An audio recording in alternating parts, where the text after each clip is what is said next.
Um, yeah, I went and caved in and picked up a Yamaha RXV385. One of the reasons I picked it up is I'm not really keen on surround sound. I mean, when it first came out, I was all for it and everything else, but I lost interest in it. I'm strictly a two-channel guy, and one thing I do like about this receiver is, well, for one, I got it through Amazon. I got it for like 130 bucks. It's one of their payment plans where you can make 3 payments of 130 until it's paid off. I think it's 360 bucks. So for me, it was easy to pay for. And the other feature I like about this one is you can buy amp it and make full use of basically the whole amp. I'll be using 4 channels instead of 2 to double the power as well. Anyway, I figured I'd just do a quick unboxing and have a look at what it looks like. I haven't bought one in years.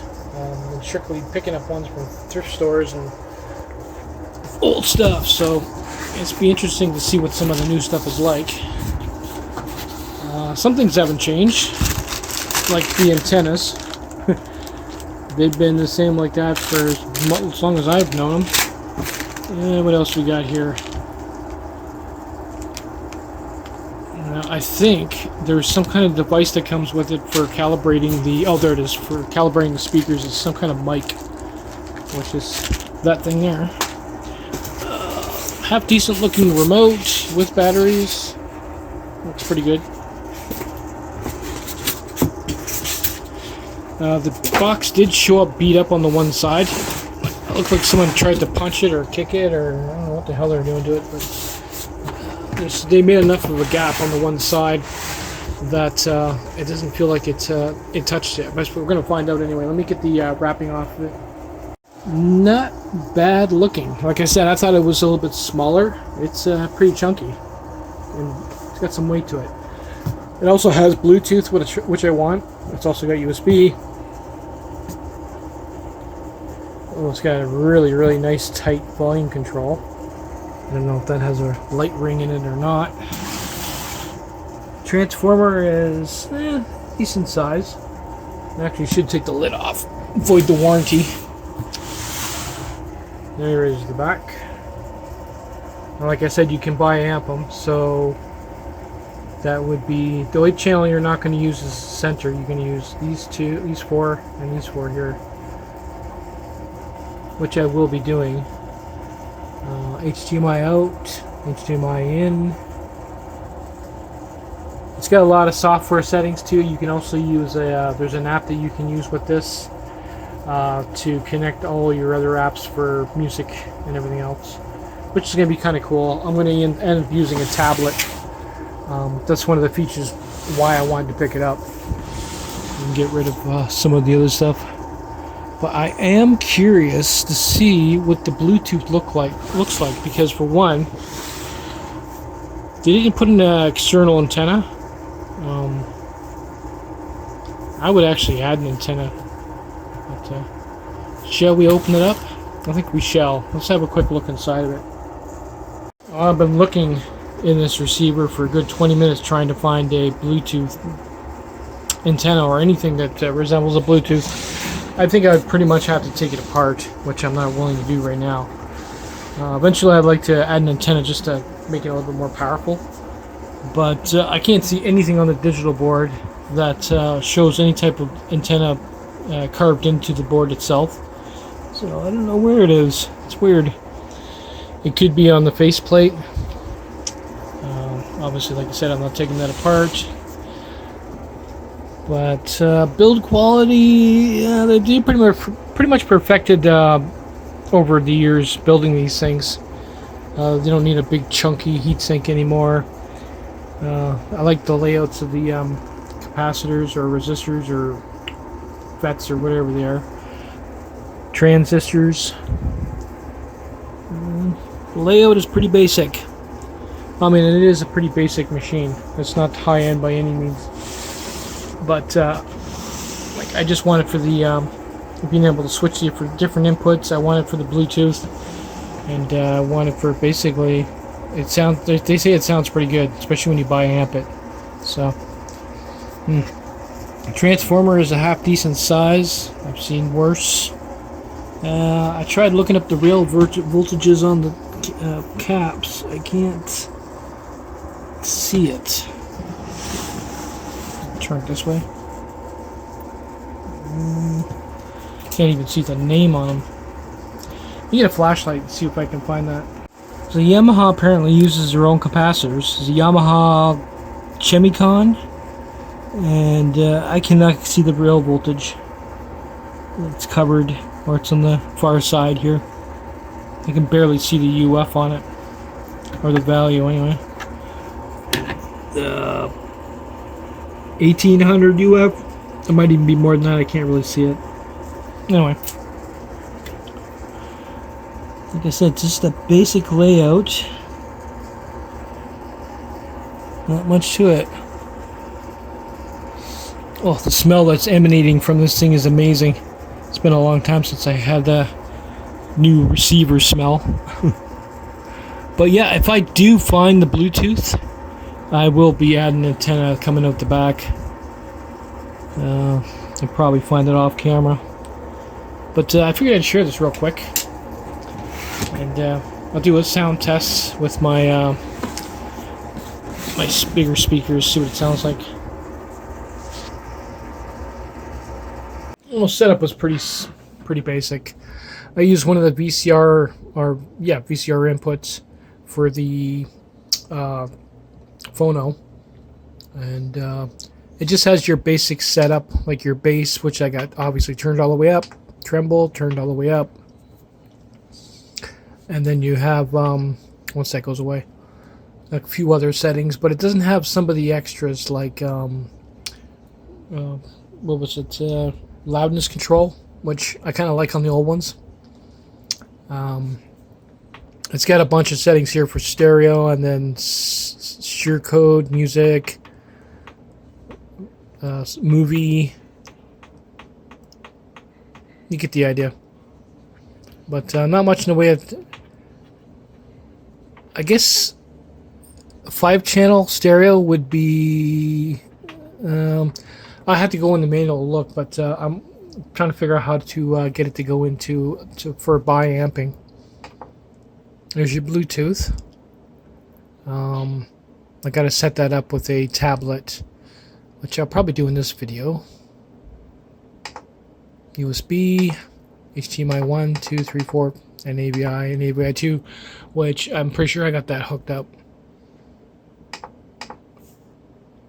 And you got these ones here, HDMI, TV, CD, then radio.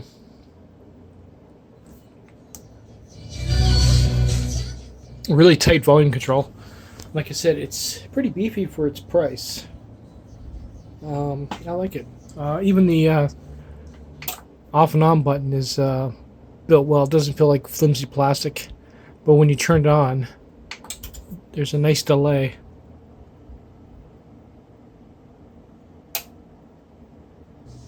Yeah, it takes a while for it to come on, power up. The antenna that goes on the radio too is a nice setup. It's just basically like that. Plugs onto the coaxial. Like I said, it comes with this for if you're using surround, and this will adjust the speakers. It's basically a microphone, and it plugs into the front. That's about it.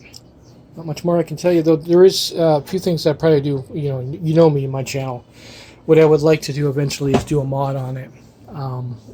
Obviously, I got all my stuff there I would like to use. I would like to be able to bypass the internal amp and use the volume control with line out. I'm going to basically add a line out so I can use external amps on it. But that's down the road. I want to use it for a bit first before I start digging into it. And I would like to put a Bluetooth antenna on it. But I have a feeling the Bluetooth is actually in the face itself. We'll figure it out. We'll do a tear down and get right into the parts. Right now I just want to burn it in, make sure there's no issues. But I figured I'd share that with you. The only reason, like I said, the only reason I picked it up is because it was such a good deal. Like, I mean, 3 payments of $130 is not bad. You know, take a chance, try it out. Wouldn't put out the full amount for it. And I think they said something like you could send it back anytime you want. So it's kind of weird too. I'll leave a link in the description. I don't think it's for everybody though. I mean, I think only people that have been on Amazon for a while have this option. But anyway, you know, if you're looking to get a new one, yeah, $130 shipped is a pretty good deal. It's been about a week since I bought the receiver. I didn't want to do any review right away. I mean, obviously, I just took it out of the box. I can't really say what I do and don't like about it until I've had a chance to use it. Yeah, there is a few things I do and don't like about it. Where do I start? The feel and finish of the receiver itself for what you pay is pretty good. The buttons have a nice solid feel to them. Oh, and they will turn on if you touch them. That's interesting. The inputs and outputs are lacking. Well, I mean, when it comes to tone, you got a little extra stuff on the remote, like bass, enhancer, which you don't really have on there. So you pretty much need this remote, or else the receiver will have less than it's already got in the way of functions. But one thing I don't like on the back of the receiver is the lack of outputs. There is none. I guess they figured everything was HDMI, then we're not going to do any RCA, because they have 2 RCAs and they are inputs, and you can hook up a CD player and a turntable. The turntable, there is no phono stage, so you'll have to use your own, which I have on top. And that's it for the inputs. I mean, everything else is HDMI or USB or auxiliary in the front. But they've done away, if you're looking to use older components like a CD player, a turntable, and a, say, tape deck, you're not going to be able to use the tape deck because you're not going to be able to record anything off the tuner because there's no output. So it's just be forewarned about that. I don't like the cord that's on the unit because it's wired directly into the receiver. So if anything goes wrong with the cord, you're screwed. You'll have to have it serviced. The only thing nice about the back is it has the decent banana plugs for the obviously the speakers, and in the firmware you can change it out. You can set it for biamp. So instead of using just, well, I don't use surround, but if you wanted to, you could use 4 channels in 2 channel versus just 2 channels, and the other ones are wasted. It basically turns the surround channels into left and right, and then you just basically run extra wires to your speakers because they have to be biamped. So that means I'd be running by default both of them at 100 watts. And if I biamp it, that's 100 watts a piece, but 145. So I'll be biamping this once I get new speaker wires. I have biamped speaker wires, but the problem is it's got 4 leads on one end and 2 leads on the other. It would have to have 4 leads on both ends. So I'm just going to buy another set. I do like the feet. Nice, thick, chunky feet. This is the same type of feet that they use on the higher end ones. Supposed to have some kind of dampening, but they look nice. It doesn't get very hot. The Bluetooth works pretty good. When you turn it on, the Bluetooth will connect to your device every time. It won't ask you to input any information. It'll hook up right away. To get it to set it up with Bluetooth, from what I remember, because I haven't done it in a while, it's either setup enter button you hold, or it's one of the input buttons. You'll have to read the instructions. I can't remember which one it is, but you just basically hold it, and the Bluetooth will go into search mode. And basically, I'm connecting to a Amazon tablet or Fire tablet, an old one. And once you connect it once, the receiver never forgets. So every time you turn it on, it should connect. Which, let's see here. No, it's not going to connect because I got screwed up the inputs. But if I go to Bluetooth, There it goes. Connected. And that's it. And then you just basically wake up your tablet, hit play.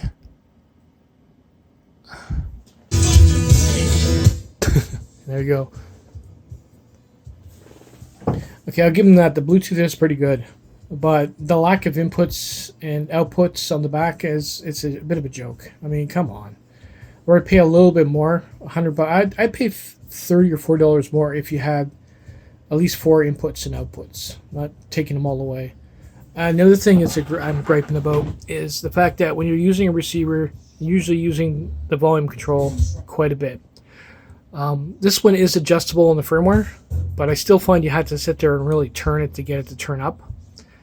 And another gripe is the actual knob itself. I mean, like I said, this is something you're constantly using, so you want half decent quality here. And as you can see, watch this. Yeah, that's kind of pathetic. I'm sorry. And if you push it the right way, it'll actually rub on the casing. Yeah, and you know why it's like that?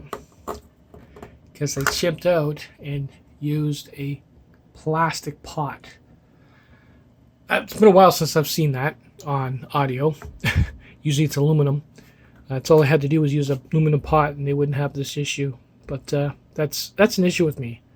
Down the road, I'm pretty sure that's just a stepper. I'm going to actually replace that.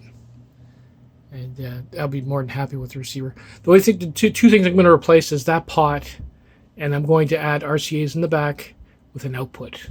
This way, if I want to use an external amp, a recording device or whatever, I can adjust the output through the volume, which will be sweet. But you know, for what I paid for it and what I still owe for it, it's still worth it.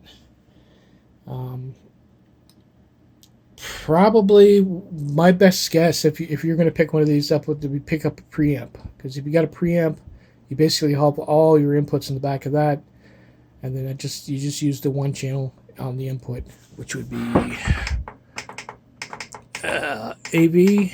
Yeah, I use AV2 for the turntable, and as you can see, it remembers, and use AV1 for the CD player. But yeah, it's, you know, I wanted to basically use it for about a week before I even said anything about it. These people that go and buy this stuff and do a review right away, it's a bit of a joke. So, yeah. Take it easy, guys.